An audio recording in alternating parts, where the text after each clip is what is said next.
ძვირია წამალი ჩვენ ეს გვესმოდა, როდესაც 2 წლის წინ აქონდროპლაზიის დიაგნოზის მქონე ბავშვების მშობლების ძალიან მძიმე აქციებს ხედავდი და წვიმა და ქარი იყო და მათ იმის საშუალებასაც არ აძლევდნენ, რომ იქ ცელოფნით დაეცვა თავი წვიმისგან, მაგრამ მე აღმოჩნდა, რომ შედეგიანი ყოფილა წამალი, რომელსაც ითხოვდნენ მშობლები. აი ეხლაც შესაძლებელია აქ რომ დისკუსია გქონდეს თქვენთვისაც ეთქვა ვინმეს, რომ იცით რა ძალიან ძვირია ეს წამალი. აი საიდან უნდა მოიტანოს ამ დროს ფული? პრიორიტეტების საკითხი დგება ხო დღის წესრიგში? საქმე იმაშია, კითხვა უნდა დაისვას. რა არის მთავარი ჩვენს სახელმწიფოში? და ჩვენ ბიუჯეტს რომ თვალი გადაავლოთ, უცებ მივხვდებით რომ ჩვენი მოქალაქეები კი არ არიან აქ მთავარი. მთავარი არის იმ პატარა კორუმპირებული ჯგუფის შენარჩუნება და ის ჯგუფიც სანამ შესაძლებლობა არის, ხო იცით როგორ არის? აქ რო იყოს სტაბილური ავტორიტარიზმი, ეგ დიდხნიანი იქნებოდა.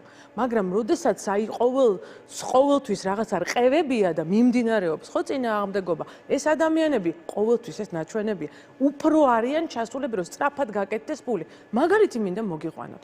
მსოფლიო ვეტერინარის დღეს აპირებს რომ აღნიშნოს სურსათის სუვნებლობის სამსახური თურმე და დაახლოებით 200,000 ლარი უნდა გადაიხადონ, 3 დღე უნდა იზეიმონ, გაატარონ სასტუმრო პარაგრაფში. ბიძინა ივანიშვილის სასტუმრო პარაგრაფში. ასევე მეორე ნახევარი კიდევ რამდენიმე 100,000 ლარი საპროტოკოლო ღონისძიებებში უნდა გაატანონ და მოიყვანოს უნდა პროტოკოლმა სამარშრუტო ტაქსებით და წაიყვანოს ხალხი შესაბამისად დასავლეთ საქართველოში. აი ჩემი აზრით ეს ერთი მაგალითია პარაგრაფში გასროლილი 200,000 ლარი, ერთი პატარა მაგალითია ავტოპარკთან ერთად. ანუ ჩვენ რომ რაც აუცილებლად გასაკეთებელია, მე ვიცი რომ ამაზე ყველა თანხმდება. არ არსებობს, არ ამგონია ვინმე რომ თქვას რომ ჩვენ ხა ის მანქანების პარკი რომელიც აქვს ჩვენს ჩინოვნიკობას უნდა შევინარჩუნოთ. ჯერ მარტო აქედან, აი იმ სამანქანო პარკიდან რომელიც ემსახურება ჩვენ ჩინოვნიკებს, მათ შორის საკრებულოებს, ხო, რომლებიც თვეში ერთხელ აქვს წვდომა და უმეტესობა მათგანს უმეტესობას მანქანები ეკუთვნის.